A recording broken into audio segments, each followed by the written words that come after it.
네, VIP 투자자문의 최준철입니다. 저는 그 한국의 대표적인 가치 투자자 중에 한 명입니다.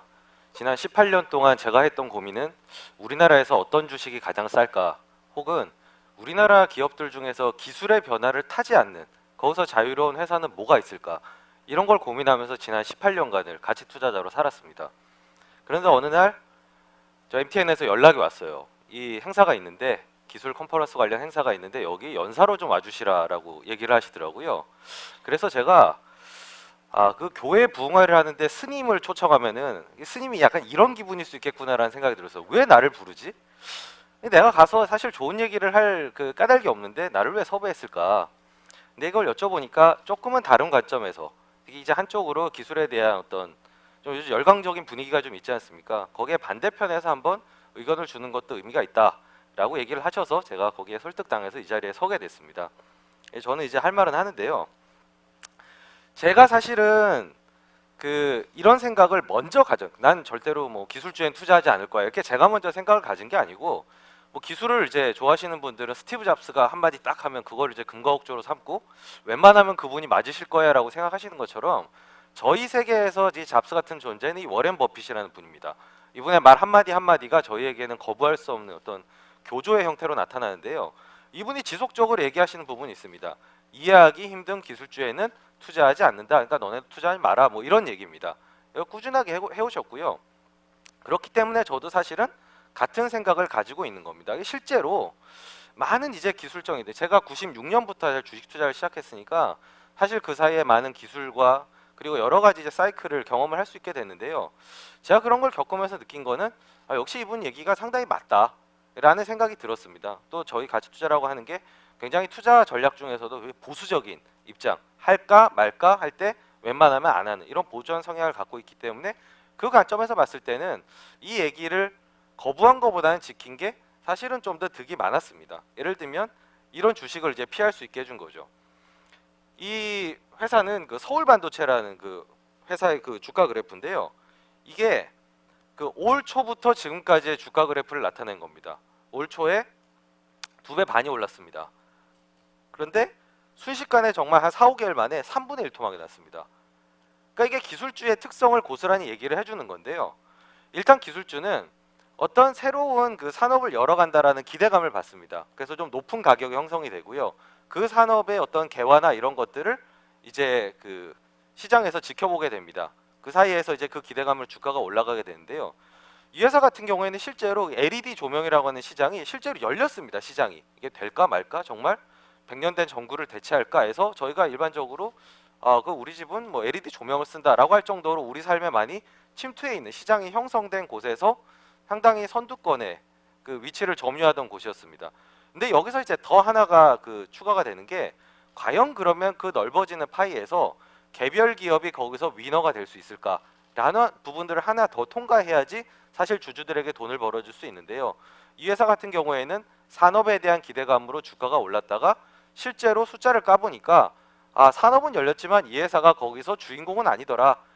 그리고 그렇게 보니까 넌 너무 비싸다 라고 하면서 순식간에 3분의 1 토막이 난 케이스입니다. 상당히 많은 기술주에서 벌어진 일이고요. 이제 이런 기술주의 함정을 피하려고 하다 보니까 많은 가치 투자라는 사람들이 99년도에 일어났던 테크 버블에서 자유로울 수가 있었습니다. 오히려 그 테크 버블을 거치고 나서 가치 투자자들의 오히려 전성기가 열리죠. 이 사람들은 유행에 휩쓸리지 않은 고조 있는 사람으로 딱 이제 그 브랜드가 생기면서 오히려 그 이후에 황금기를 구가했던, 그게 바로 이런 주식들을 피하려고 하는 노력이 있었기 때문입니다. 근데 이제 이 기술이라고 하는 것도 뭐 99년, 이것도 결국에는 한 15년 전의 얘기 아닙니까? 상당히 이제 오래된 얘기입니다. 그러니까 기술의 여러 가지 트렌드들이 있었지만 그 중에서도 시간이 좀 쌓이면서 좀 저희 눈에, 가치 투자자들의 눈에 조금씩 들어오는 기술주들이 나타나기 시작을 했고요. 그렇게 나타난 기술주를 일부 조금은 진보적인 입장에 있는 가치 투자자들이 이제 하나 둘씩 가치 투자의 대상으로 수용 가능하다는 식으로 이제 그 편입 대상으로 놓게 되었습니다. 이제 그러면서 그 가치 투자들의 생각의 변화를 일으켜준 가장 대표적인 산업이 바로 서치 엔진입니다. 그러니까 구글이나 네이버나 이제 이런 회사들이 사실 저희의 눈을 많이 열어줬다라고 볼 수 있는데요. 처음에 구글이 상장할 때 버핏한테 물어봤습니다. 이제 구글은 어떤 회사입니까? 괜찮은 회사예요. 그러니까 가장 기술의 반대편에 있는 사람한테 물어본 거죠. 구글에 대해서. 굉장히 핫하지 않았습니까? 근데 뭐라고 버핏이 얘기했냐면은 굉장한 회사지만 주가도 굉장할 것 같다 얘기했습니다. 그러니까 회사는 좋은데 안 산다는 얘기입니다. 비싸니까.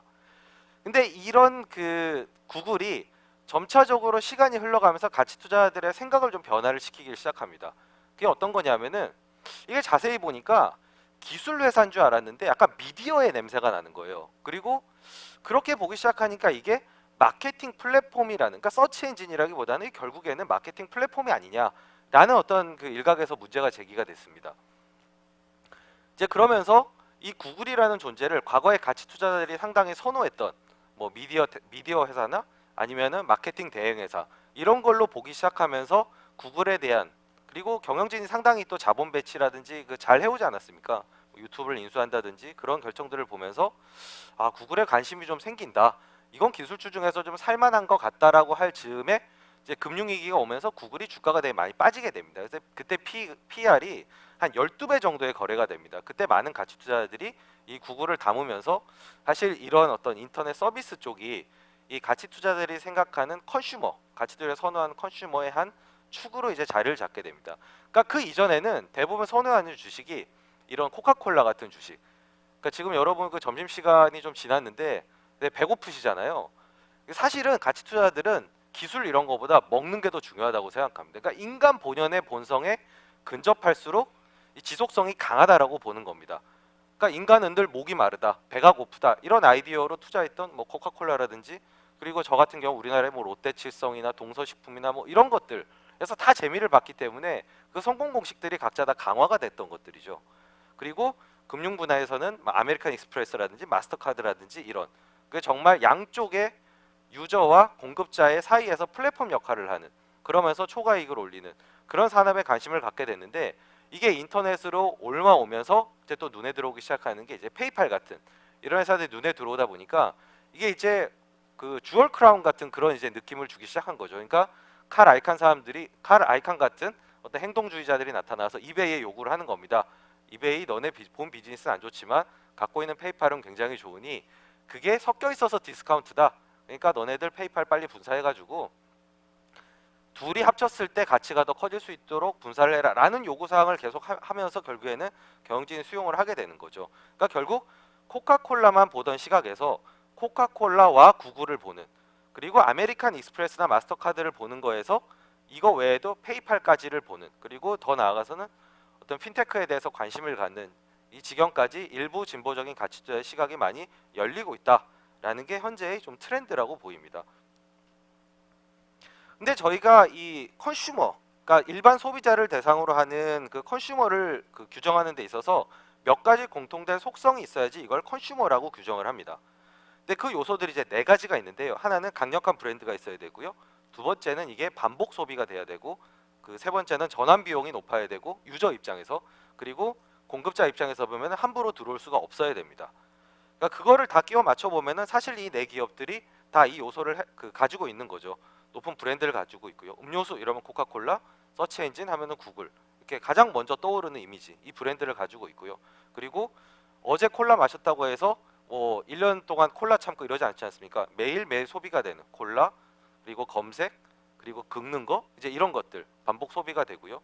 그리고 유저들이 이거를 버리고 딴 데로 갔을 때는 더 맛없는 콜라를 먹어야 되거나 더 낮은 검색 그 결과를 얻어야 되는 이런 전환 비용이 발생을 하고, 반대로 공급자가 이 여기에 들어오기에는 참 어려운 시장이죠. 새로 검색 엔진을 하겠다, 새로 콜라 사업을 하겠다, 새로 카드 사업을 하겠다, 굉장히 힘든 일입니다. 그러니까 이런 속성을 가진 것들을 저희가 인터넷이든 넌 인터넷이든 저희가 컨슈머로 분류할 수 있지 않겠느냐라는 게 이제 진보적 가치 투자자들의 의견이 되겠습니다.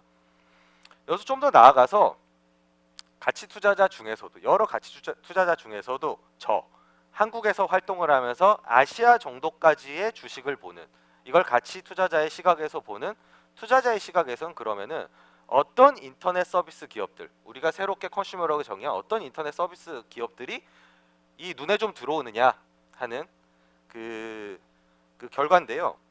이 중국에서 2개, 그리고 국내에서 2개를 꼽아봤습니다. 중국에서 2개는 YY라는 회사, 그리고 텐센트, 여러분 잘 아시는 텐센트, 그리고 국내에서는 이제 멜론을 운영하는 로엔, 그리고 취업 포털을 운영하는 사람인, 이렇게 이제 4개를 한번 꼽아봤습니다. 일단 YY라는 회사는요, 중국의 대부분의 인터넷 사업들이 그렇지만 미국이든 한국이든 어떤 서비스가 잘 되는 걸 보고 베껴서 중국에서 재창조한 케이스입니다. 그리고 중국 정부가 확실한 이 진입 장벽을 침으로써 일정 기간 그 안에서 독점할 수로 만들어주면서 사이즈가 커진 이런 회사들이 많습니다. YY는요, 이거는 중국판 아프리카 TV라고 보시면 됩니다.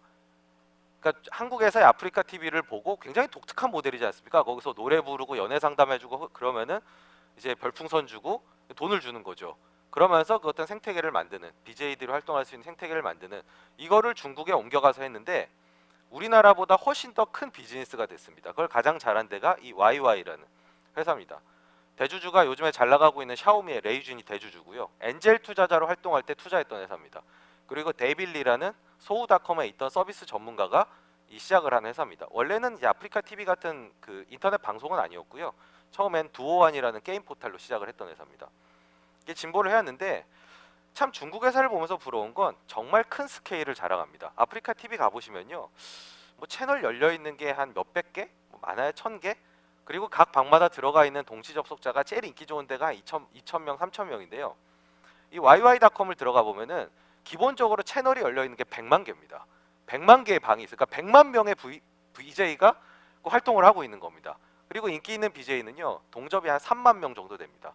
3만 명이 거기서 그 노래하는 걸 듣고 있는 겁니다. 그러니까 아프리카 TV는요, 분기에 한 16억 정도의 영업이익이 납니다. YY는 분기에 1000억 이상의 영업이익이 납니다. 그러니까 스케일의 차이가 있는 거죠. 이제 이런 회사가 플랫폼의 성격을 가지고 있으면서 정확하게 컨슈머의 속성을 가지고 있는 그런 회사라고 볼 수 있습니다.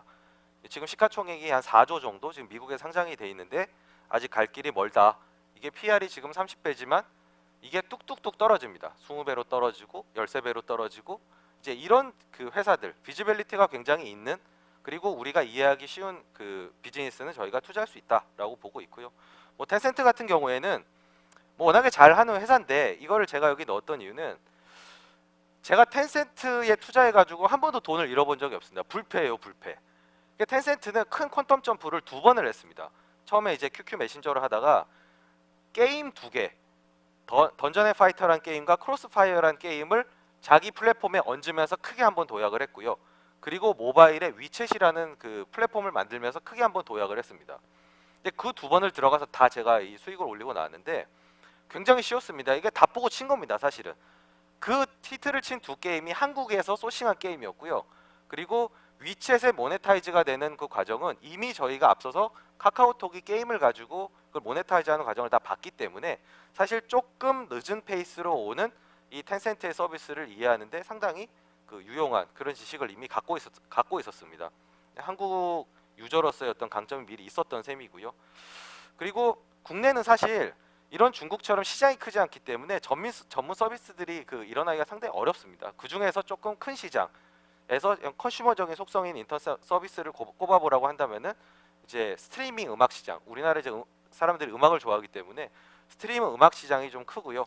그리고 이제 취업을 하려는 그 사람들이 많기 때문에 취업 포털 정도가 우리나라에서 그 인터넷 서비스, 컨슈머로서의 인터넷 서비스를 하기에 적당한 회사. 이게 아쉬운 거는 좀 고를 수 있는 대상이 많지 않다는 게 상당히 아쉬운데요. 이 두 회사는 시장도 있고 그리고 굉장히 매니지먼트를 잘 하고 있는 회사들이기 때문에 좀 관심을 가져볼 만하다.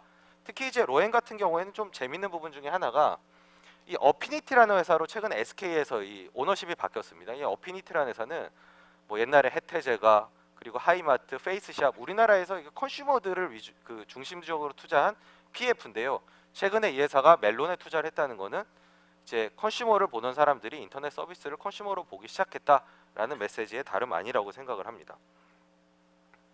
그래서 저는 여기에 뭐 스타트업을 하시는 분도 계시고 기술주를 보는 분도 계시고 많은 이제 기술 관련된 분들이 계시는데, 저는 정말 탁월한 기술도 좋지만 결국에 돈을 벌기 위해서는 구경제 산업들이 성공했던 방식들을 그대로 비즈니스 모델에서 담아오는 것도 매우 중요하다고 생각합니다. 그 공식은 결국 미리 선점하고 그 시장을 독점하고 고객을 만족시켜서 다시 오게 만드는 이 선순환 구조를 만든다고 하면은 이제 정말 좋은 비즈니스를 이쪽 세계에서도 구축을 할 수 있다라고 생각하고요.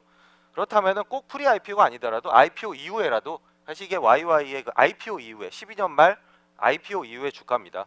그러니까 사실은 그 전에도 충분히 많이 주가가 올랐지만 그 이후에도 주가가 IPO 이후에도 많이 오른 거는 사실 이런 속성들을 갖추고 있다고 하면은 뭐 일반 투자자들, 가치 투자자들 모두가 관심을 갖고 특히 가치 투자하는 사람들이 가지고 있는 어떤 롱텀 페이션트 캐피탈이 정말 연애하듯이 투자를 하는 게 아니라 결혼하듯이 투자를 하거든요. 기술자라고 하더라도 장기간 함께 할 수 있는 그런 투자 대상이 될 수 있고 저희도 그런 부분들을 많이 찾아보려고 노력을 다할 생각입니다. 예, 경청해 주셔서 감사합니다.